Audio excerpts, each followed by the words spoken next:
그래서 이제 오늘은 4장, 3장을 넘어서 4장 이제 볼 건데요. 이 3장은 누가 어떻게 지었다. 이것은 반복적으로 계속 나타나고, 이제 그 다음에 4장, 5장은 계속적으로 이제 이 성벽을 짓는데 방해하는 세력들이 성전을 짓지 못하도록 이런 방면 저런 방면으로 그 방해를 합니다. 방해를 합니다. 그 방해에 대해서 극복하는 과정들, 이게 이제 4장, 5장에서 주로 나오게 되겠습니다. 이제 4장에서는요, 이스라엘 사람들이 지금 건축술 자체가 발달되지 않을 뿐더러 사람도 별로 없죠. 그러니까 우리가 성벽을 질 때 무슨 성벽이랍니까? 다윗의 성벽 또는 솔로몬의 성벽 이랬잖아요. 그러니까 가장 국력이 왕성했을 때 성벽을 졌단 말입니다. 사람들도 가장 많았을 때, 돈도 가장 많을 때. 근데 지금은 사람도 가장 적고 포로에서 귀환한 사람들이니까 돈도 없고, 그렇기 때문에 이 성벽 건축 자체가 불가능한 상황이었어요. 사실은요, 불가능한 상황이었다. 거기다 또 어떤 게 불가능하냐면요, 그때 이제 전쟁이 나가지고 이스라엘이 하도 말을 안 들으니까 그 예루살렘 성벽을 어떻게 무너뜨렸냐면은 다 불태워가지고 그 돌을 다 무너뜨려 버렸어요.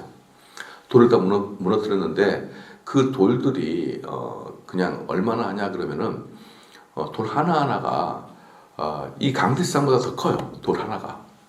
성벽을 짓는데 돌 하나가 이 강대상보다 더 크단 말이에요. 그러면 이것들이 그냥 산처럼 무너져 있단 말이에요. 산처럼. 그냥 온 천지에 흩뿌러져 무너져 있다. 이만한 돌들이. 근데 국력도 약해. 돈도 없어. 그 다음에 사람도 부족해. 그리고 건축할 수 있는 자재들도 부족해. 그런 상황에서 이 돌들을 다시 다 골라내야 됩니다. 그러니까 평탄 작업을 다시 해야 돼요. 그 돌을 드러내는 것 자체가 불가능하다. 돌을 드러내는 자체가 불가능하다. 우리로 말한다면 포크레인도 없고 기술자들도 없고 그냥 우리 교회들밖에 없는데 이 많은 돌들이 굴러다닌다고 생각해 보십시오.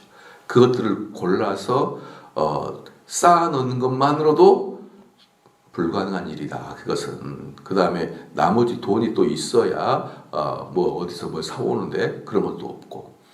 그리고 이제 이 사람들이 포로 귀환민들이 딱 성벽을 짓는데 52일 걸렸습니다. 52일. 그러니까 짧은 시간에 지었기 때문에 성벽 건축도 엉성하게 했다. 이런저런 조잡한 성벽이 나올 수밖에 없었다라는 것을 우리는 알아야 됩니다. 그래서 이제 4장 1절에 보면요. 4장 1절에 보면은 산발랏이 우리가 성을 건축한다 함을 듣고, 이 산발랏이 누구냐? 산발랏은 사마리아의 총독이라고 보면 됩니다. 총독. 사마리아의 총독이에요.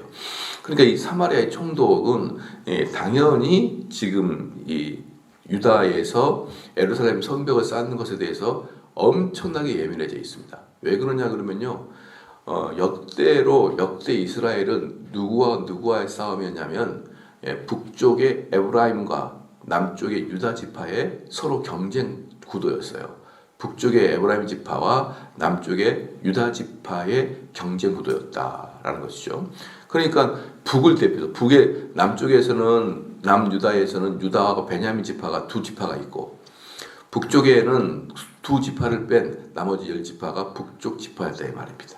근데 그 북쪽 지파 중에서도 다른 지파들은 언급도 안 하고 항상 나의 에브라다임아 하면서 북이스라엘 전체를 그냥 에브라다임이라 이렇게 얘기할 정도로 북쪽은 에브라임 지파가 다 차지하고 있었다 그렇죠. 근데 그 에브라임 지파의 수도가 사마리아예요. 사마리아. 근데 그 사마리아의 총독 또는 성주라고 할 수 있는 것이 산발랏이죠. 그런데 경제적으로는 그 북쪽이 그 에브라임 지파들이 돈이 많습니다. 왜냐 그러면 그들이 누구의 후손들이니까? 요셉의 후손들이니까 거기에 돈이 많아요. 경제적인 수도는 북쪽이고 거기에 비해서 종교적인 수도는 예루살렘이겠죠. 남유다의 종교적인 수도가 있었어요. 그래서 처음에는 북이스라엘 중심으로 모든 게 돌아가죠. 왜? 돈이 있으니까. 근데 시간이 점점 지나면서 어떻게 되겠습니까? 사람들이 1년에 서너 차례는 언제든지 예루살렘에 가는 거예요.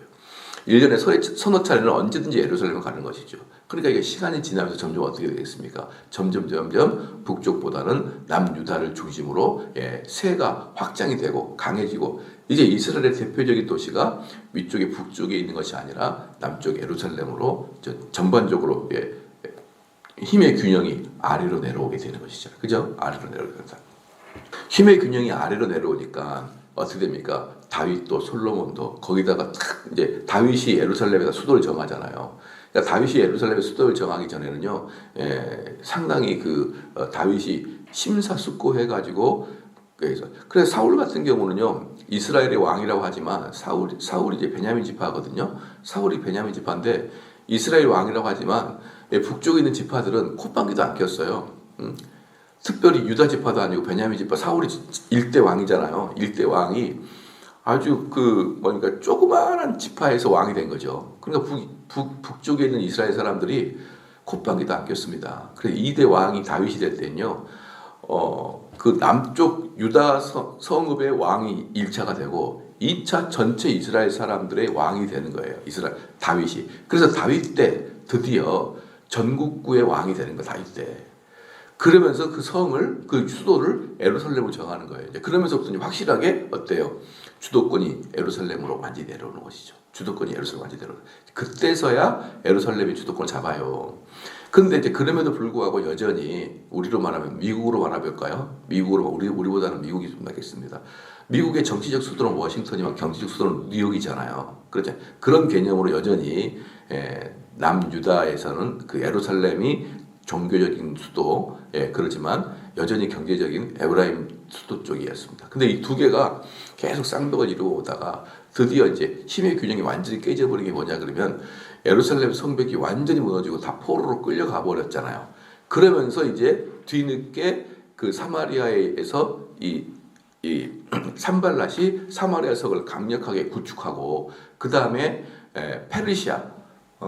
페르시아의 제국, 페르시아 제국의 정책이 뭡니까? 관대함의 정책이거든요. 페르시아의 정책은 관대함의 정책이라고 제가 계속 얘기했잖아요. 그죠? 여러분 기억하셔야 됩니다. 수백 번을 이야기했으니까. 페르시아 제국의 정책은 관대함의 정책이에요. 그러니까 페르시아는 너희들이 우리한테 순종만 잘하고 세금만 잘 내고 군사만 동원하라. 그때 군사 동원하고 그 정도만 순종하고 세금 잘 내고 군사 동원하라. 그러면 군사 동원하면 그들의 자치권을 허락해줘요. 자치권을. 강제적으로 페르시아가 다른 제국들을 겁박한 게 아니다. 일본은 조선이라는 나라를 어떻게 했냐 그러면 일본은 조선의 나라를 자기들의 총독을 직접 파견합니다. 총독을 직접 파견해서 우리나라를 지배했다고 한다 그러면은 페르시아는 자기의 총독을 직접 파견한 데도 있지만 대체적으로 그 지역의 왕을 뽑고 그 왕이 나한테 순종하면 그 왕에게 자치권을 준다고요. 그렇기 때문에 사마리아의 성주는 페르시아의 총독이 간 게 아니라 그 사마리아 사람 중에 내 말을 들을 사람들을 왕으로 세우고 그에게 총독권을 주고 그가 자치적으로 다스리도록 하기 때문에 거기에서는 자치적 군사도 활용할 수 있어요. 예를 들어서 여러분들이 잘 알다시피 이스라엘에는 로마가 어떻게 있습니까? 로마가 총독을 보내기도 했잖아요. 그죠? 그게 누구예요? 본디오 빌라도가 로마 총독이었잖아요. 로마에서 직접 파송된 총독. 그러나 그 사람도 있고 누구도 있냐면 헤롯도 있잖아요. 헤롯은 이스라엘 자체적으로 뽑은 왕이란 말이죠. 근데 헤롯에게 군사가 있습니까? 없습니까? 있어요. 헤롯에게 법원이 있습니까? 없습니까? 있어요. 근데 헤롯은 마지막 사형 판결은 못해요. 그렇지만 사형이 아닌 다른 법원은 판결할 수 있거든요. 군사도 있어가지고 잡으러 가고 죽이기도 하거든요. 감옥에 가두기도 하거든요. 그러니까 총독이 있지만 또 그 나라의 분봉왕인 헤롯이 있고 헤롯도 자치권이 있고 군사권이 있고 다 있는 거예요. 똑같이 생각하면 됩니다. 산발랏도 사마리아의 왕이지만 그 사람은 군사력도 있고 경제권도 가지고 있어요. 페르시아에게만 순종하면 된단 말이에요. 그 산발랏이에요. 그래서 산발랏은 지금까지 계속적으로 남유다와 북이스라엘이 경쟁을 하고 있는 구도 상에서 이제는 완전히 산발랏이 주도권을 다 잡고 있단 말이에요. 그 페르시아 지역 전체를 아니야 죄송합니다. 팔레스타인 전체를 주도권을 잡고 있단 말입니다.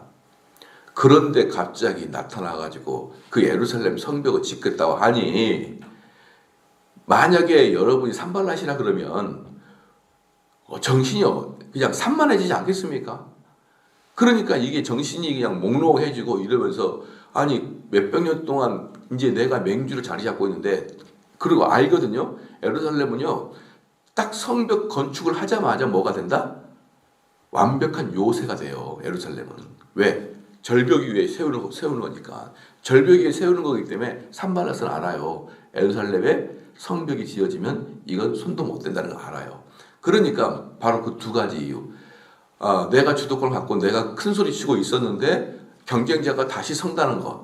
두 번째는 그냥 쓰는 것도 아니고 천의 요새인 예루살렘 위에다가 또 성벽을 짓는다는 것.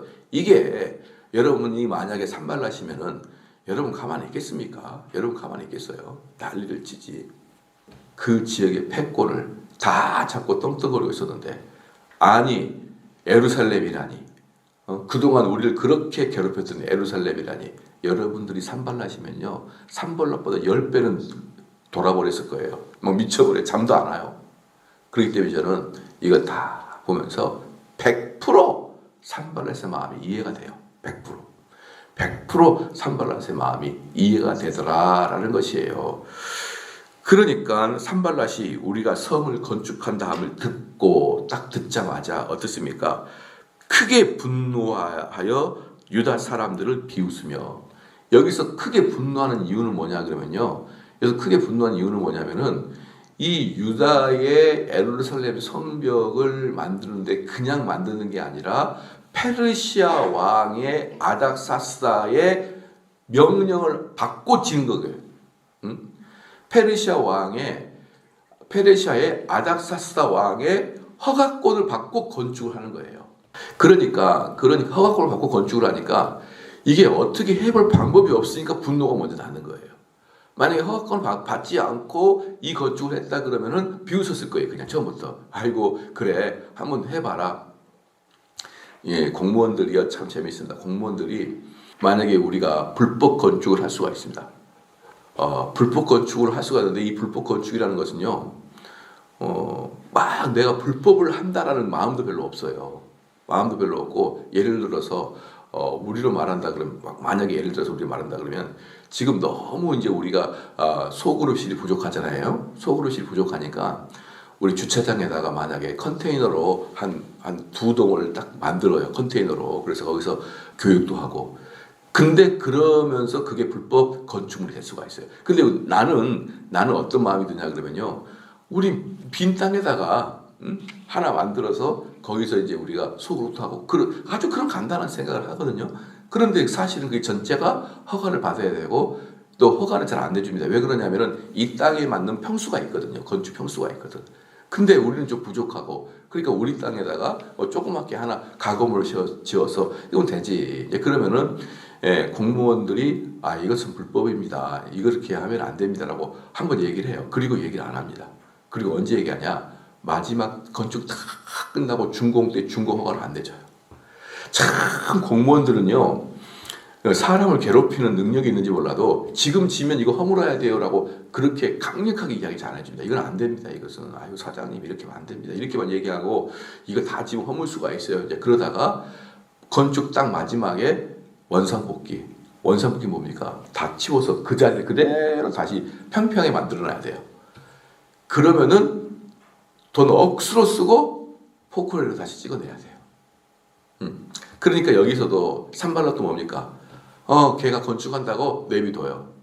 내비둬. 그래 건축하게 해. 분노도 안 납니다. 그리고 마지막에 건축 딱 만들 때 페르시아 왕 아닥사스다한테 공무원 보내면 됩니다. 쟤네들이 페르시아에 대항하고 적군의 행사를 하려고 성을 만들었으니 지금 당장 폐쇄시켜 주시기를 건의를 드립니다. 라고 편지만 보내면 되는 거예요.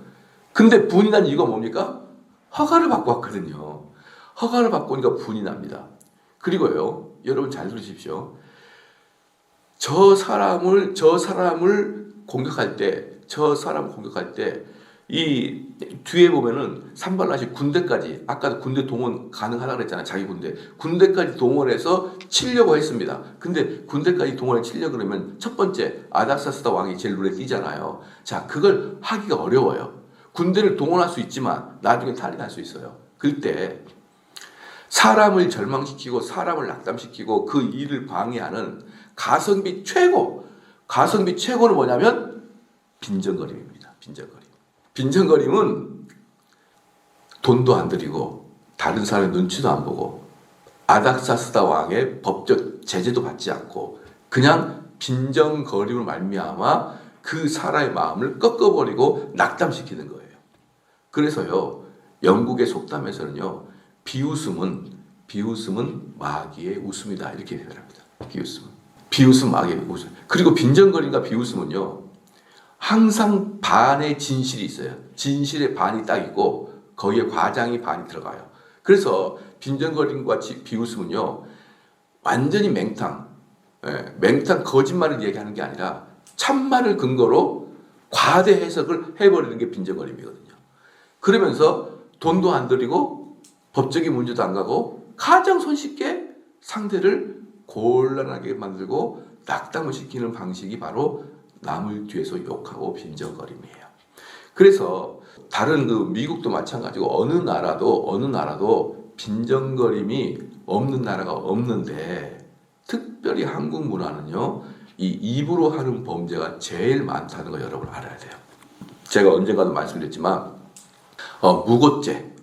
무고죄 남이 하지 않았는데 했다고 고소하는 무고죄가 1인당 일본의 600배예요. 한국이. 1인당 한국이 600배. 저와 여러분들은 어떤 민족이죠? 한민족이에요. 그렇기 때문에 우리 입은 일본이나 서양 사람들에 비해서 사람을 속여먹는데 익숙한 게 한민족이에요.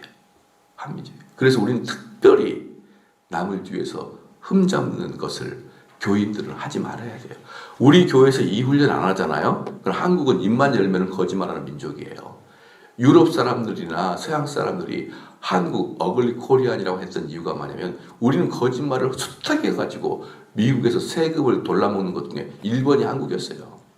자, 우리나라 사람들이요, 미국 가가지고 우리 이렇게 노인들이 국가에서 받아먹는 돈 있잖아요.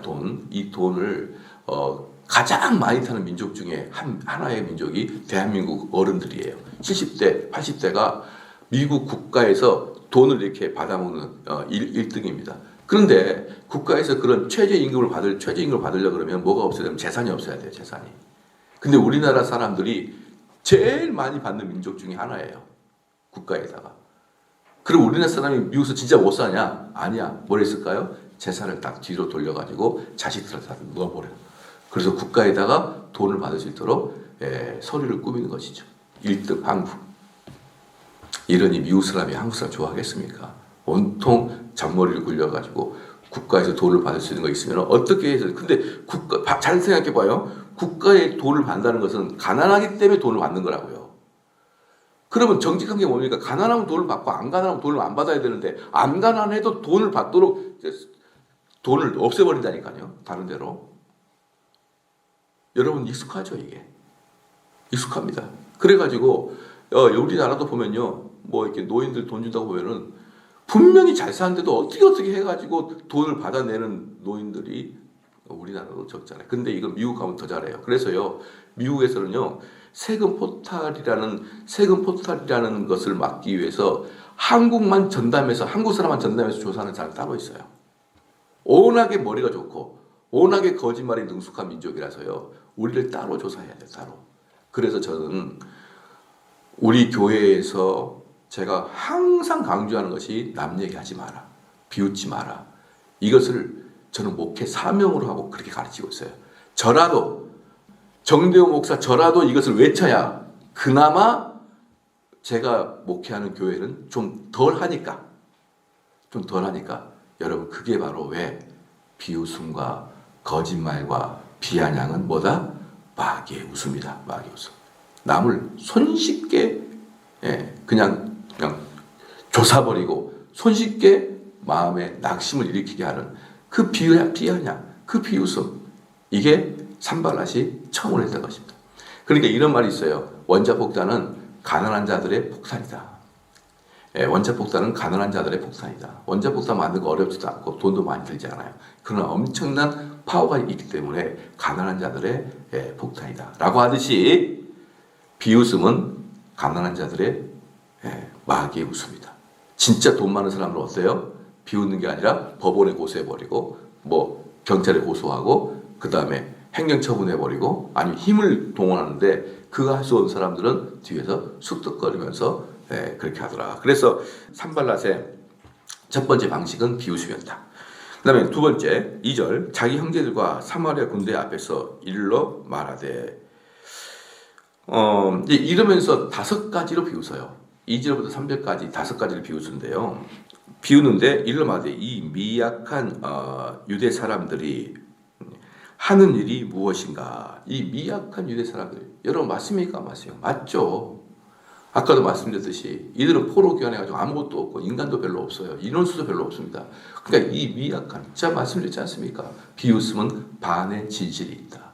반의 진실. 이 미약함 딱 맞아요. 그리고 무엇을 할 수 있겠는가? 그것은 알 수 없죠. 그들이 할 수 있는지 없는지는 알 수는 없는 거잖아요. 근데 여기서는 과장을 하는 것이죠.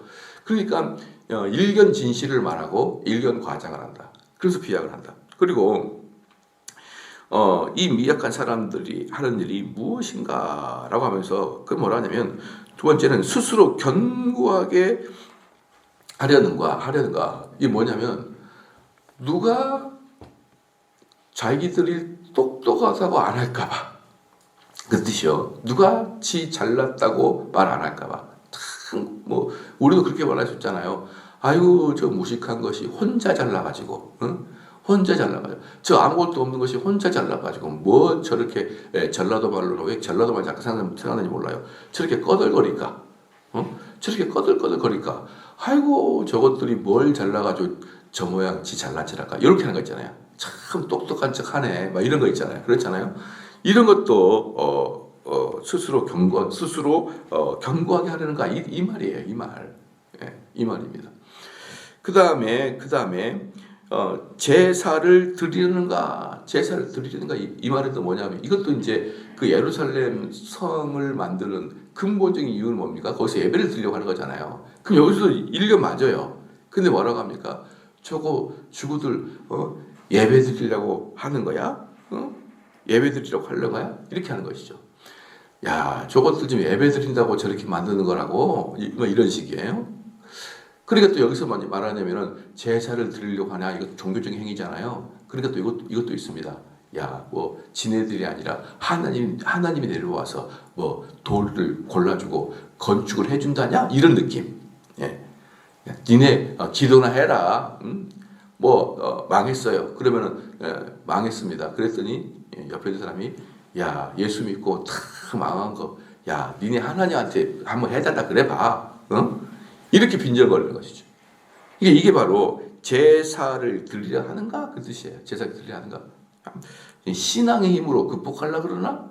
그런 뜻. 그 다음에 하루의 일을 마치려는가? 하루의 일을 마치려는가? 이게 뭐예요? 저것들 그냥 수탁 만들 수 있단 말이가? 이것은 평생 가도 못한다, 그런 뜻이에요. 접근 공사를 하루에 일을 한다는 말인가? 아이고, 뭐 말같이 나는 쓰지 마라. 그 다음에 불탄 돌을 흙무더기에서 다시 이렇게 하는, 아까도 말했잖아요. 그 큰 돌들 어때요? 흙무더기 사이로 다 들어가가지고 지금 몇백 년이 지났단 말입니다. 흙무더기 사이로 들어가가지고 그냥 그 돌들을 흙에서 탁 꺼내가지고 할 수 있다고 지금 저렇게 말한다는 것인가? 라는 것이죠. 암몬 사람 도비아는 곁에 있다가 이르되, 그들이 이 건축하는 돌 성벽은 여우가 올라가도 곧 무너질, 마지막에 뭐라고 합니까? 이 산발랏의 최측근이고 친구고, 그 사람이 누구냐면 암몬 사람 도비아예요. 이 도비아가 뭐라고 하냐면, 아이고 말도 마세요. 그 성벽은요, 여우가 올라가도 곧 무너진다. 근데 꼭 여우를 든 이유가 뭐냐면요, 여러분, 여우는 한 마리씩 돌아다닙니다.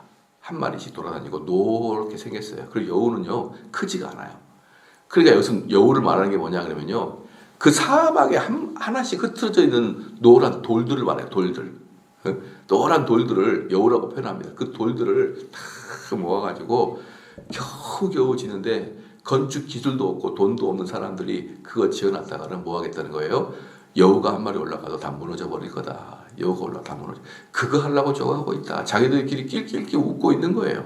낄낄 웃고 있는 것입니다. 되겠냐? 되겠냐?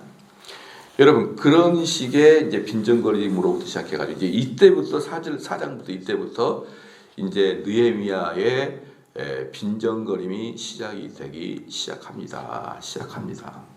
무슨 일을 할 때는 처음에 따라다니는 사람은 환영해 준 사람이 아니라 이렇게 힘을 빼려고 하는 사람이 여러분 주변에 있단 말이에요. 그러면 보통 사람은 어때요? 아이고 내가 무슨 부귀영화 누리려고 내 이렇게 오해받아가면서 이렇게 욕을 먹어가면서 내가 이 일을 왜 해? 라고 포기를 해버리는 경우가 많단 말입니다. 그런데 그 포기는 어때요? 그 포기는 여러분들이 결정적으로 하나님의 일에 뒤돌아서버린 일을 하게 되는 것이에요. 그렇기 때문에 이것이 옳은 일이라고 여러분들이 확고하게 검증을 받은 것들은요, 수없이 많은 빈정거림과 방해 세력에도 결국 승리해 나가야 된다라는 게 4장 5장의 주 메시지인 겁니다. 기도하시겠습니다.